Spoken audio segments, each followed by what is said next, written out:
Hi. അപ്പം ഇന്ന് കുളിച്ച് വന്നപ്പോൾ എനിക്ക് കണ്ണെഴുതാനും പൊട്ട് തൊടാനൊക്കെ ഒരു ഇതിട്ടോ. ഈ ഒരു ഇതെന്ന് പറയുന്നത് വല്ലപ്പോഴും വരുന്നൊരിതാണ്. കാരണം ഞാൻ വളരെ റെയറായിട്ടാണ് കൺമഷി കൊണ്ട് കണ്ണെഴുതാറും പൊട്ട് തൊടുകയും ചെയ്യാറ്. ഈ ക്യാമറേൻ്റെ മുന്നിൽ വെച്ചുള്ള കണ്ണെഴുതലൊന്നും അത്ര നടപടി ആയില്ല കേട്ടോ. അപ്പോൾ ഈ ഷോ ഓഫ് കഴിഞ്ഞിട്ട് ഞാൻ തന്നെ പോയി എഴുതിയെടുത്തതാണ്.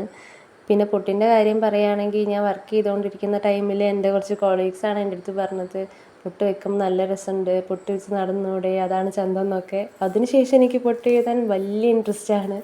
അപ്പോൾ എല്ലാ വട്ടം പൊട്ട് എഴുതുമ്പോൾ ഞാൻ അവരെ സ്മരിക്കാറുണ്ട്. കോംപ്ലിമെൻറ്റ്സ് ഒക്കെ ഭയങ്കര ഡെപ്തിലെടുക്കുന്ന ഒരാളാണ് ഞാൻ. പിന്നെ കുറച്ചധികം സമയം ഞാൻ ക്യാമറേൻ്റെയും കണ്ണാടീൻ്റെയും മുന്നിലായിരുന്നു. എനിക്ക് തോന്നുന്നു മിക്ക ഗേൾസും അങ്ങനെയൊക്കെ തന്നെയാണ്. നമ്മളെ തന്നെ കുറേ നേരം നോക്കി നിൽക്കും. അപ്പം അടുത്തത് പോകാനുള്ളത് കിച്ചണിലോട്ടാണ്. അതുകൊണ്ട് ഞാൻ ഉള്ള മുടിയൊക്കെ എടുത്ത് വാരി കെട്ടി വെച്ചു കേട്ടോ.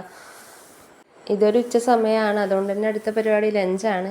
ഞാൻ പ്രിപ്പയർ ചെയ്ത് വയ്ക്കുന്നത് ഇന്ന് സാമ്പാറും പപ്പടവും ചോറും മാത്രമാണ്. സാമ്പാറിൽ ഞാൻ എൻ്റെ കയ്യിലുള്ള എല്ലാ വെജിറ്റബിൾസും എടുത്തിടാറുണ്ട്. അതുകൊണ്ട് പ്രത്യേകിച്ചൊരു ഉപ്പേരിയോ സൈഡായിട്ടൊന്നും വെച്ചിട്ടൊന്നുമില്ല. പിന്നെ പപ്പടം നല്ല ഇഷ്ടമൊക്കെ ആണെങ്കിലും വല്ലപ്പോഴേ അത് വാങ്ങിക്കാറുള്ളൂ. അപ്പോൾ ഡെയിലി വൈസ് കഴിക്കുന്നതൊന്നും അത്ര നല്ലതല്ലല്ലോ. കണ്ടാൽ ഞാൻ കഴിച്ചു പോട്ടാ. അപ്പോൾ അത്രേ ഉള്ളൂ. ബൈ.